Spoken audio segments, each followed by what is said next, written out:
నమస్కారం. తూర్పుగోదావరి జిల్లా వార్తలు.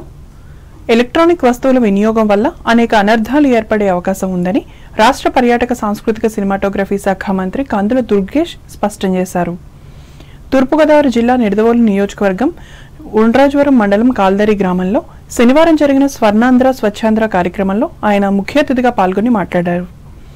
ఎలక్ట్రానిక్ పరికరాలు వినియోగించే ప్రతి ఒక్కరూ రెడ్యూస్, రీయూజ్, రీసైకిల్ 3 విషయాలను గుర్తుంచుకోవాలని చెప్పారు.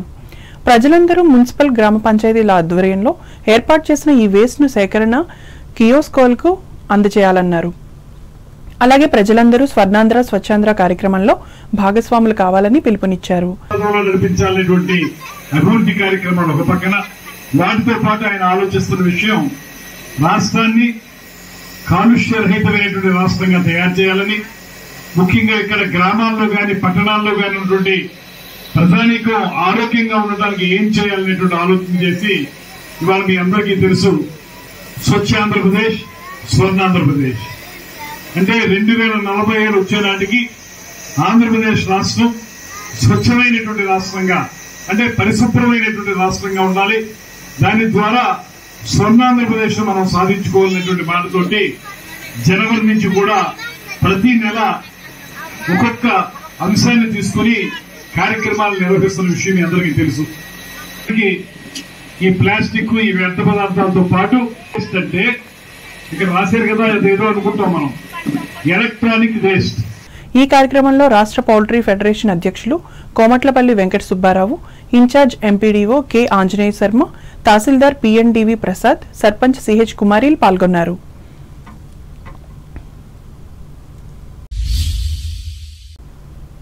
అంబేద్కర్ కోనసీమ జిల్లా వార్తలు. ఎలక్ట్రానిక్ వ్యర్థాలతో పర్యావరణానికి పెనుముప్పు పొంచి ఉందని కొత్తపేట ఎమ్మెల్యే బండారు సత్యానందరావు తెలిపారు. కొత్తపేట మండలం వానపల్లి గ్రామంలో జరిగిన స్వర్ణాంధ్ర స్వచ్ఛాంధ్ర కార్యక్రమంలో ఆయన పాల్గొన్నారు. ఈ సందర్భంగా ఎమ్మెల్యే బండారు మాట్లాడుతూ ప్రతి నెల 3వ శనివారం థీమ్లో భాగంగా నేడు ఎలక్ట్రానిక్ వ్యర్థాల సేకరణ కార్యక్రమం నిర్వహిస్తున్నామని అన్నారు. ఎక్కడ పడితే అక్కడ ఎలక్ట్రానిక్ వ్యర్థాలను పడేయడం, వాటిలో విష పదార్థాలు భూమిలో కలిసిపోవడం వల్ల కాలుష్యం పెరుగుతుందని అన్నారు. ఈ కాలుష్యాన్ని నివారించడానికి ప్రభుత్వం చేపట్టిన ఈ కార్యక్రమాన్ని ప్రజలకు అవగాహన కల్పించాలని అధికారులకు ఆదేశించారు. ఈ కార్యక్రమంలో కూటమి నాయకులు, కార్యకర్తలు పాల్గొన్నారు.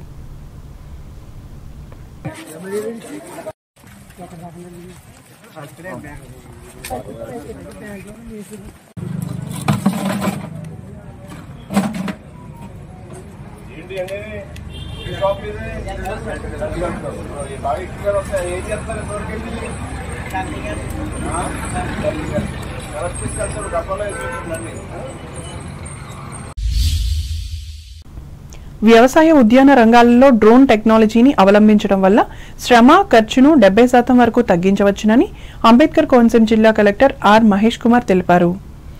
వ్యవసాయ రంగంలో డ్రోన్ టెక్నాలజీ వినియోగంపై రైతు గ్రూప్ కన్వీనర్లకు, బ్యాంకర్లకు, వ్యవసాయ అధికారులకు అమలాపురం కలెక్టరేట్లో శనివారం అవగాహన కల్పించి మాట్లాడారు. డ్రోన్ ద్వారా క్రిమిసంహారక మందులను వెదజల్లడం సులభతరంగా ఉంటుందని అన్నారు. 1 ఎకరాకు మందును వెదజల్లేందుకు 5 నిమిషాల వరకు సమయం పడుతుందని, ఒక రోజుకు 15 ఎకరాలలో మందును పిచికారీ చేయవచ్చునని చెప్పారు. డ్రోన్ ద్వారా స్ప్రే చేయడం వలన నీటి వినియోగం తక్కువగా ఉంటుందని, అలాగే వరి క్షేత్రం మొత్తం సమానంగా మందును వెదజల్లడంతో మందు వృధా కాకుండా సమయం కూడా చాలా తక్కువ పడుతుందని అన్నారు.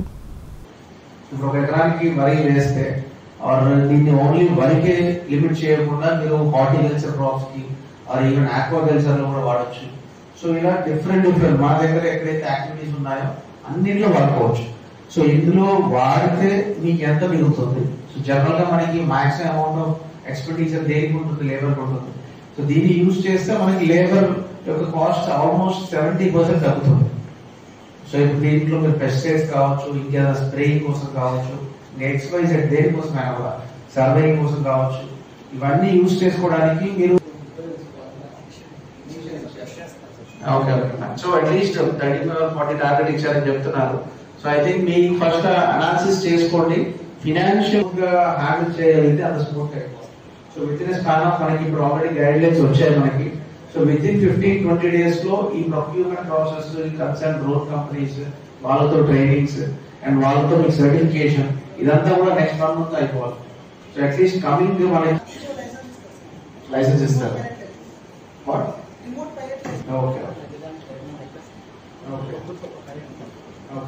దాని లిమిట్ ఫిక్స్ చేశారా ఎన్ని మీటర్స్ అని చెప్పేసి? సార్ 2 మీటర్ వరకు వెళ్తారు సార్, తర్వాత అక్కడి నుంచి వెళ్తారు. అది కాదు బాబు, ఇప్పుడు ఇక్కడ పైలట్ ఉన్నాడు, ఎలా షేర్ చేసుకుంటారు లోన్ అండ్ దీని వల్ల వచ్చే బెనిఫిట్ ని ఎలా షేర్ చేసుకుంటారు అనేది జస్ట్ అగ్రికల్చర్ డిపార్ట్మెంట్ లో గ్రూప్స్ డిసైడ్. సో మీ సైడ్ నుంచి బేసిక్ ఇన్ఫర్మేషన్ ఇస్తారని చెప్పారు. ట్రైనింగ్ తో పాటు లైసెన్స్. ఆత్రేపురం మండలం వాడపల్లి వెంకటేశ్వర స్వామి ఆలయానికి భక్తులు పెద్ద సంఖ్యలో వచ్చి స్వామివారిని దర్శించుకున్నారు. శనివారం తెల్లవారుజాము నుండి మొదలైన దర్శనాలు సాయంత్రం వరకు కొనసాగాయి. ఈ సందర్భంగా 7 శనివారాలు నోములు నోచుకునే భక్తులు ఆలయ మాడవీధుల్లో 7 ప్రదక్షిణలు చేసి స్వామివారిని దర్శించుకుని మొక్కుబడులను తీర్చుకున్నారు. భక్తులకు ఎటువంటి అసౌకర్యం కలగకుండా ఆలయ deputy commissioner EO Nallam Chakradhar Rao ఏర్పాట్లను పర్యవేక్షించారు.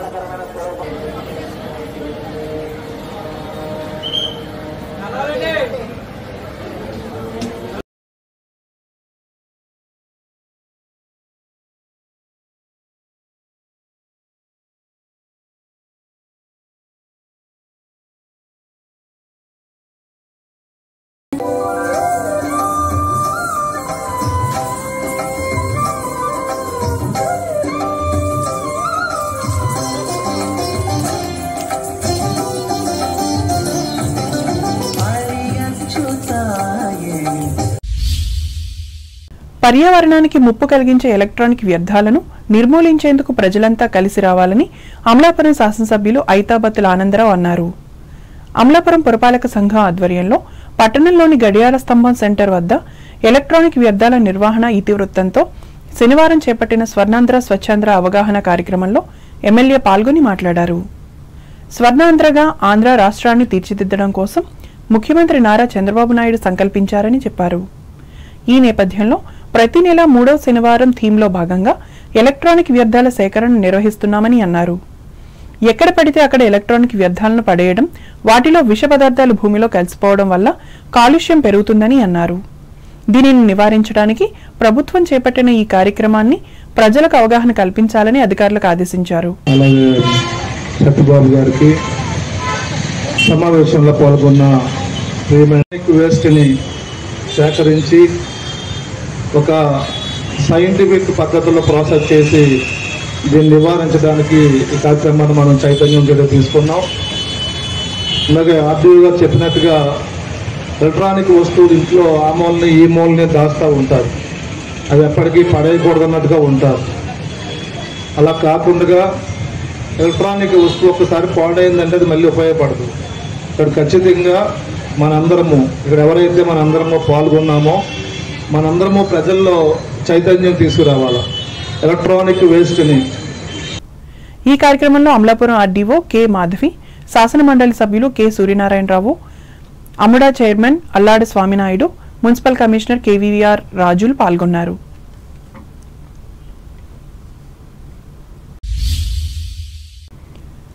ఏలూరు జిల్లా వార్తలు. రైతులు సాగు ఖర్చును తగ్గించుకుంటూ ప్రకృతి వ్యవసాయం వైపు దృష్టి సారించాలని పోలవరం శాసనసభ్యులు చిర్రి బాలరాజు పేర్కొన్నారు. ఏలూరు జిల్లా జీలుగుమిల్లి సొసైటీ కార్యాలయం వద్ద రైతు సాధికారక సంస్థ ఆధ్వర్యంలో శనివారం వ్యవసాయ శాఖ ఏర్పాటు చేసిన పీడీఎంఎస్ విత్తన నవధాన్యాల పంపిణీ కార్యక్రమంలో ఆయన ముఖ్య అతిథిగా పాల్గొని మాట్లాడారు. ఆహార పదార్థాలలో ఎరువులు, రసాయనాలు పెరిగిపోవడం వలన పలు వ్యాధులు సోకుతున్నాయని అన్నారు. రండి, మీరు కూడా రండి, ఇటు రండి. ఆయన మీరు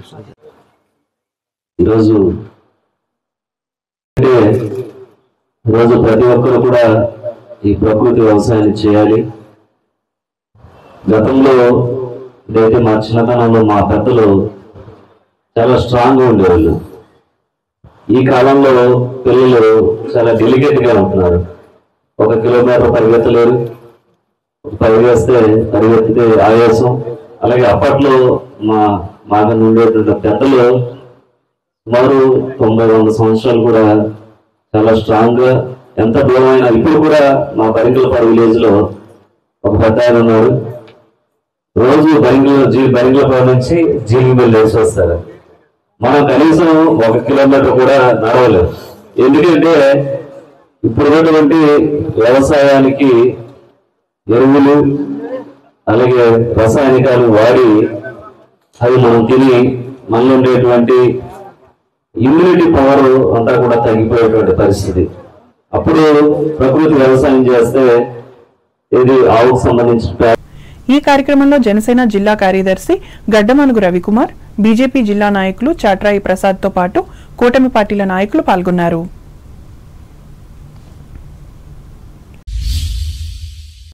అట్టడుగు ప్రజల ఆర్థిక స్వావలంబన కోసం భారత రాజ్యాంగం సంక్షేమ పథకాలను అమలు చేయాలని సూచించినట్లు ఉమ్మడి పశ్చిమ గోదావరి జిల్లా న్యాయ సేవాధికార సంస్థ కార్యదర్శి కె రత్నప్రసాద్ తెలిపారు.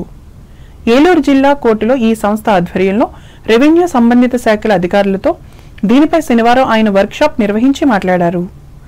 కేంద్ర రాష్ట్ర ప్రభుత్వాలు అమలుపరుస్తున్న సంక్షేమ పథకాలను ఆయా శాఖల సమన్వయంతో పనిచేసి అర్హత ఉన్నవారికి అందించాలని అన్నారు. అలాగే ఆర్థికంగా వెనుకబడిన స్త్రీలు, బాలలు, విభిన్న ప్రతిభావంతులకు అవసరమైన న్యాయ సహాయాన్ని ఉచితంగా అందజేస్తామని చెప్పారు. ప్రభుత్వం అందించే వివిధ పథకాలను పొందటంలో న్యాయ సమస్యలు ఎదురైతే తమను సంప్రదించవచ్చునని తెలిపారు.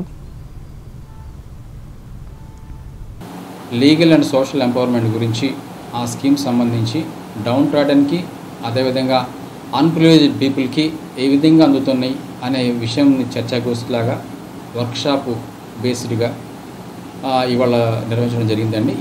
ఈ వర్క్షాప్లో ఈ యొక్క గవర్నమెంట్ స్కీమ్స్ ఏ విధంగా అమలు అవుతూ ఉన్నాయి, ఆ అమలు తీరులో ఏమన్నా వాళ్ళకి ప్రాబ్లమ్స్ వచ్చినా ఆ గ్యాప్స్, ఇంప్లిమెంటేషన్లో గ్యాప్స్ ఏమిటి, అదేవిధంగా ఇన్ఫ్రాస్ట్రక్చర్ లోపం ఉన్నా ఎందుకని ఆ యొక్క బెనిఫిషియరీస్కి అందట్లేదు అనే విషయాల్లో చర్చ జరిగింది.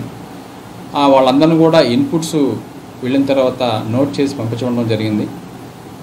అవన్నీ నోట్ చేసుకుని స్టేట్ అథారిటీకి పంపిస్తామండి. తద్వారా కలెక్టర్ గారితో కూడా మాట్లాడి ఈ యొక్క స్కీమ్స్, లీగల్ స్కీమ్స్ అదేవిధంగా సోషల్ ఎంపవర్మెంట్ స్కీమ్స్ ఏవైతే ఉన్నాయో వాటి ఫలాలు ఎవరైతే అర్హుదారులు ఉన్నారో వాళ్ళందరికీ అందాలనే ఉద్దేశంతోనే ఈ యొక్క వర్క్షాప్ని నిర్వహించడం జరిగింది. మరి వార్తలు ముగించే ముందు ముఖ్యాంశాలు మరోసారి. తణుకులో విజయవంతంగా ముగిసిన స్వచ్ఛాంధ్ర, స్వర్ణాంధ్ర సేవా కార్యక్రమాలు, వ్యర్థాలను తొలగించేందుకు చీపురులను చేతపట్టిన ఎమ్మెల్యే ఆర్మిల్లి, ఆయన సతీమణి కృష్ణ తులసి, న్యాయమూర్తులు, న్యాయవాదులు, తెలుగుదేశం నాయకులు. కోర్టులలో పేరుకుపోయిన కేసులను తగ్గించేందుకే లోక్ అదాలతుల ఏర్పాటు, సద్వినియోగం చేసుకోవాలని కక్షిదారులకు పిలుపునిచ్చిన తణుకు న్యాయమూర్తి సత్యవతి. ఉడిపి కృష్ణ దేవాలయంలో పురంధర కీర్తనలతో ప్రశంసలు అందుకున్న తణుకు వామన భజన మండలి సభ్యులు, అభినందించిన స్థానిక పెద్దలు. చెత్త నియంత్రణ, నిర్మూలన ద్వారా మన ఆరోగ్యాలను మనమే కాపాడుకోవాలి. తాడేపల్లిగూడెంలో ప్రజలకు హితవు పలికిన పశ్చిమ గోదావరి జిల్లా కలెక్టర్ నాగరాణి. పర్యావరణానికి ముప్పు తెప్పిస్తున్న ఎలక్ట్రానిక్ వస్తువుల వినియోగం, కాల్దరి స్వచ్ఛాంధ్ర సభలో స్పష్టం చేసిన రాష్ట్ర మంత్రి కందుల, పాల్గొన్న పౌల్ట్రీ ఫెడరేషన్ అధ్యక్షులు కోమట్లపల్లి. స్వర్ణాంధ్ర, స్వచ్ఛాంధ్ర సాధన ద్వారానే ఆంధ్రప్రదేశ్లో అసలైన అభివృద్ధి, వానపల్లి గ్రామంలో ప్రకటించిన కొత్తపేట ఎమ్మెల్యే బండారు. వ్యవసాయ, ఉద్యాన రంగాల్లో డ్రోన్ టెక్నాలజీని వినియోగించాలి. 70% తగ్గనున్న శ్రమ, ఖర్చు. అమలాపురంలో అన్నదాతలకు ఉద్బోధించిన అంబేద్కర్ కోనసీమ జిల్లా కలెక్టర్ మహేష్ కుమార్. వాడపల్లి శ్రీ వెంకటేశ్వర స్వామిని తెల్లవారుజాము నుంచి సాయంత్రం వరకు దర్శించుకున్న శనివారం భక్తులు, కిటకిటలాడిన ఆలయ ప్రాంగణం. రైతులు సాగు ఖర్చును తగ్గించుకుంటూ ప్రకృతి వ్యవసాయం వైపు పయనించాలి. జీలుగు మిల్లులో రైతులకు సూచించిన పోలవరం ఎమ్మెల్యే బాలరాజు. పేద ప్రజల ఆర్థిక అభివృద్ధి కోసమే సంక్షేమ పథకాలు, ఏలూరు న్యాయ సేవాధికార సభలో చెప్పిన ఈ సంస్థ జిల్లా కార్యదర్శి రత్నప్రసాద్. ఈ వార్తలు ఇంతటితో సమాప్తం. నమస్కారం.